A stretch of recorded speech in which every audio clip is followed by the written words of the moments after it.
ہے تو نبی کا وجود جنت والا ہوتا ہے۔ میں ایک جگہ بیان پہ کہنے لگا کہ دیوبند کا نظریہ ہے نبی بھی بشر ہوتا ہے، امتی بھی بشر ہوتا ہے، اللہ بشر کو مٹی سے پیدا کرتے ہیں۔ ایک شخص نے فوراً چٹ دے کے کہہ دی کہ دیکھو دیوبند والے گستاخ رسول ہے، یہ پیغمبر کا ادب نہیں مانتے، تم نے پیغمبر کو مٹی والا مان لیا ہے۔ میں نے کہا تم نے آدھی بات تو سنی ہے، کاش دیوبند کی پوری بات کو سن لیا ہوتا۔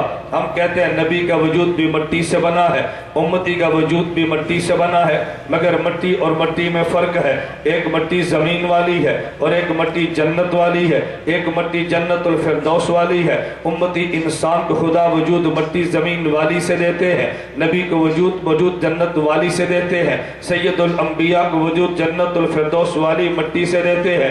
امتی اور نبی میں وہی فرق ہے جو جنت اور زمین میں فرق ہے، نبی الانبیاء میں فرق ہے جو جنت اور جنت الفردوس میں فرق ہے۔ میں پہلے سمجھا رہا ہوں کہ نبی کا وجود جنت والا ہے۔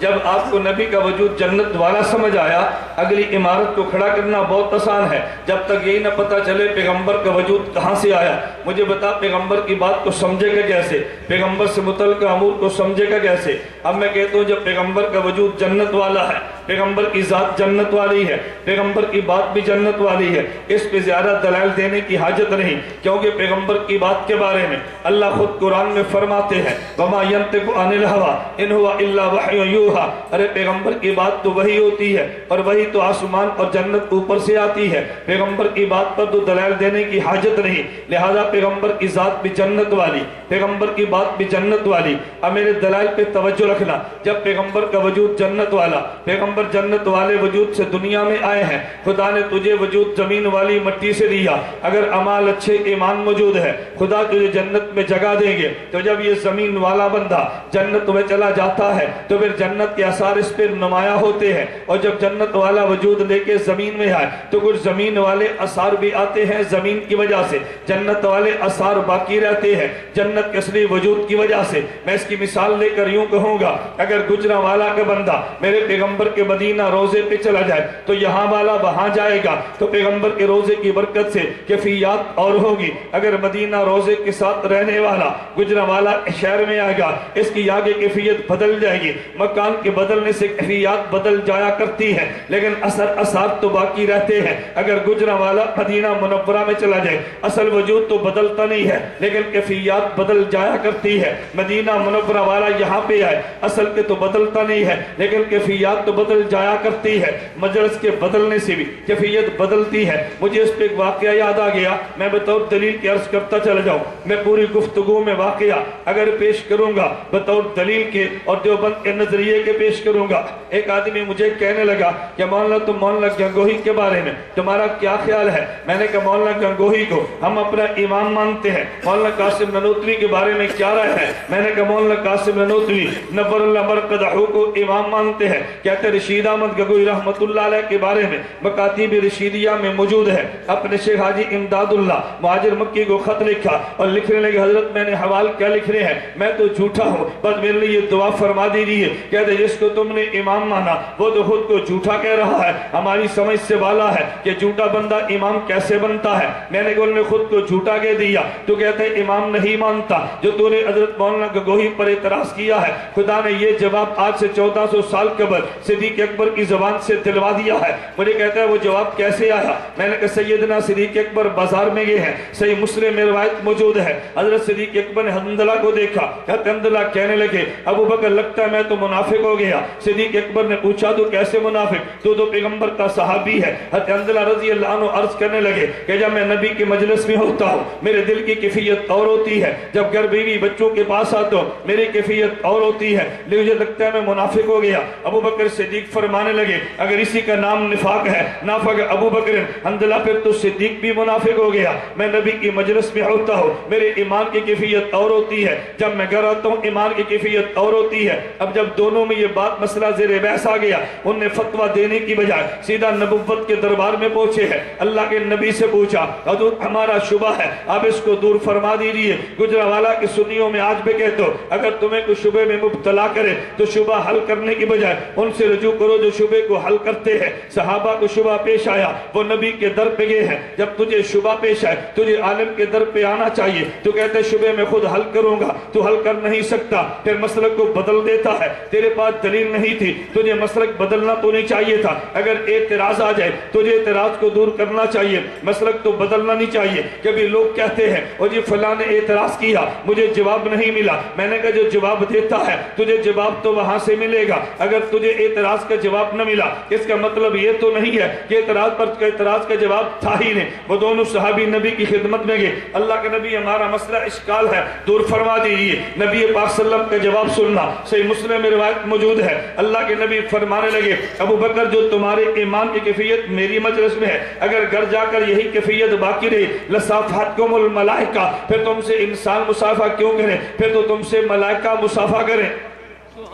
ذرا توجہ رکھنا, پھر تم سے انسان مصافحہ کیوں کرے, پھر تو ملائکہ مصافحہ کرے. آپ کے جواب بنتا کیسے ہے؟ میں ذرا جواب سمجھانے لگا. میرے نبی نے یہ بات کیوں فرمائی ہے؟ ایمان تین قسم کے لوگوں کا ہے. ایک ایمان نبی کا ہوتا ہے, ایک ایمان فرشتے کا ہوتا ہے, ایک ایمان امتی بشر کا ہوتا ہے. تینوں کے ایمان میں کیا فرق ہے؟ فرشتے کا ایمان ایک جگہ پہ رہتا ہے, نہ وہ بڑھتا نہ کم ہوتا ہے. اور بشر امتی کا ایمان کبھی بڑھ جاتا ہے کبھی کم ہوتا ہے. ایمان کے بڑھنے اور کم ہونے کا مطلب کیفیت کبھی بڑھ جاتی ہے کبھی کم ہو جاتی ہے. اور نبی کا ایمان ہمیشہ بڑھتا چلا جاتا ہے. تو ایمان جب تین قسم کا ہے کیا مطلب؟ فرشتے کا ایمان ایک جگہ پہ, نبی کا ایمان ہمیشہ پرواز پہ ہے, امتی کا ایمان کبھی بڑھ گیا اور کبھی کم ہو گیا. اب نبی کا جواب سمجھنا. اللہ کے نبی فرمانے لگے جو تمہارا ایمان میری مجلس میں ہے اگر یہ کیفیت گھر میں جا کے رہے تو تم سے ملائکہ مصافحہ کرے. کیا مطلب؟ یہ تو ملائکہ کا ایمان ہے کہ مجلس کے بدلنے سے ان کا ایمان کی کیفیت بدلا نہیں کرتی. صدیق تم فرشتے تو نہیں ہو, تم تو بشر امتی ہو.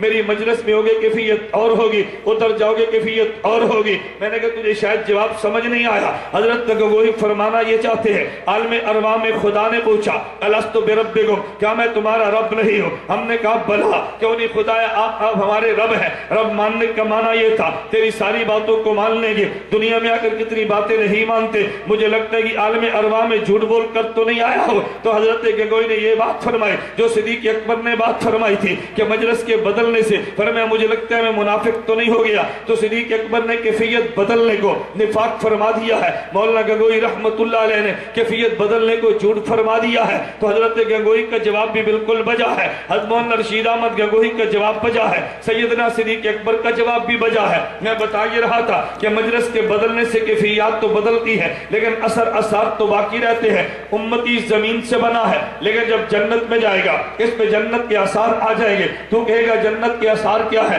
میں کہا امتی پہ اثر یہ ہوگا کہ جنت میں جا کسی غذا لطیف بن جائے گی. جہاں امتی دنیا پہ رہتا ہے غذا کثیف نظر آتی ہے, جنت میں جائے گا غذا لطیف بن جائے گی. میرا نبی جنت کے وجود والا دنیا میں آیا ہے تو جنت کا اثر یہاں کے لے کر آیا. صحیح بخاری میں روایت موجود ہے حضور نے تسلسل کے روزے رکھے. بعض صحابہ نے ارادہ کیا ہم بھی مسلسل روزے رکھے. اللہ کے نبی فرمانے لگے تم مسلسل کے روزے نہ رکھنا. حضور کیوں نہ رکھے؟ فرمایا ایکم مثلی, تم میں مجھ جیسا کون ہے؟ اس کا مطلب یہ ہے کہ میرا وجود تو جنت والا ہے, تمہارا وجود تو زمین والا ہے. اللہ یطعمنی ویسقینی, مجھے کبھی خدا یوں کھلاتا ہے تمہیں کھانا نظر نہیں آتا لیکن میں کھا چکا ہوں. مجھے کبھی خدا یوں پلاتا ہے کہ تمہیں نظر نہیں آتا لیکن مجھے خدا پلا دیتا ہے. اسے لطیف غذا کہتے ہیں چونکہ نبی کا وجود جنت والا ہے. اللہ کبھی اس کی وجہ سے نبی کو دنیا میں لطیف غذائیں بھی دیا کرتے ہیں. میرا دوست تو جنت میں جائے گا تو جنت کا اثر ظاہر یہ ہوگا کہ تیرے وجود پہ اگر توجہ رکھنا, تیرے وجود کو دیکھ لے, جنت میں جانے کے بعد تیرے وجود میں کبھی بھی بدبو کا تصور بھی نہیں ہوگا. یہ جنت کے ماحول کا اثر ہے. تو میرے پیغمبر کا وجود تو جنت والا ہے. جب نبی جنت سے زمین پر آئے ہیں پیغمبر کے وجود میں بدبو کا تصور بھی نہیں ہے. حتیٰ کہ یہاں تک میں کہتا ہوں پیغمبر کے پسینہ خوشبو والا یہ تو تو نے سنا ہے, میرے پیغمبر کا لعاب خوشبو والا یہ تو تو نے سنا ہے. میں اس سے بڑھ کے کہتا ہوں دیوبند کا نظریہ ہے میرے پیغمبر کا بول و براز بھی خوشبو والا ہے. ارے میں اس سے بڑھ کر کیا کہوں گا کہ تو جنت میں جائے گا تیرے بدن سے خوشبو اٹھے گی. میرا محمد آمنہ کے پیٹ میں آیا خوشبو آ گئی ہے. نبی جس گلی سے گزرے ہیں خوشبو آ رہی ہے, جس بستر پہ لیٹے ہیں خوشبو آ رہی ہے. پیغمبر کے مبارک پسینہ نکلا خوشبو آ رہی ہے. تو کہے گا پسینے کی ضرورت کیا ہے, جنت میں پسینہ ہوتا جو نہیں ہے. میں نے کہا یار تو بات کو سمجھا نہیں ہے. پیغمبر کا وجود جنت والا ہے لیکن چونکہ دنیا کے ماحول میں رہتے ہیں اس ماحول کا تقاضا تقاضا یہ تھا کہ نبی پہ پسینہ آ جاتا، اس ماحول کا اثر یہ تھا پسینہ خوشبودار بن جاتا۔